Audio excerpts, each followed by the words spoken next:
तो सिंपल सी इक्वेशन है, कहीं पे मल्टीप्लाई है कहीं पे प्लस है।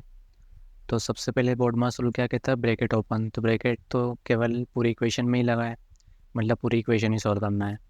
उसके बाद आता है मल्टीप्लिकेशन, ब्रैकेट ओपन, फिर डिवीज़न आता है, फिर मल्टीप्लिकेशन, ठीक है, फिर एडिशन, फिर सब्ट्रैक्शन। तो मल्टीप्लिकेशन हमें दिख रहा है, तो पहले मल्टीप्लाई करते हैं। 71 मल्टीप्लाइड विथ 29 और 8 इंटू 4 है, और 27 मल्टीप्लाइड विथ 15 भी है।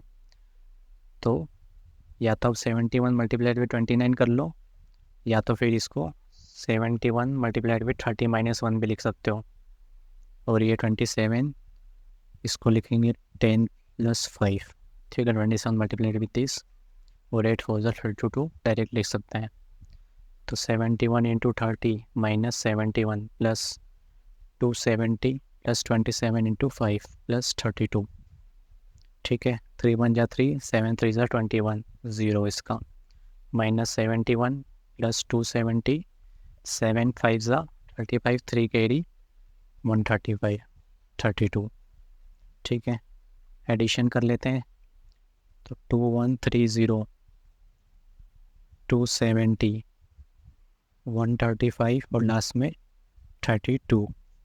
तो 7 10 13 16 4 5 एंड 2। तो 2 5 6 7 में से 71 माइनस कर लो। तो 2 5 6 7 में से 71 माइनस करेंगे तो 3 plus 6 is 9 and this is 4, तो 24। तो 2496 इसका क्या आ जाएगा आंसर, ठीक है। मिलते हैं अगली वीडियो में।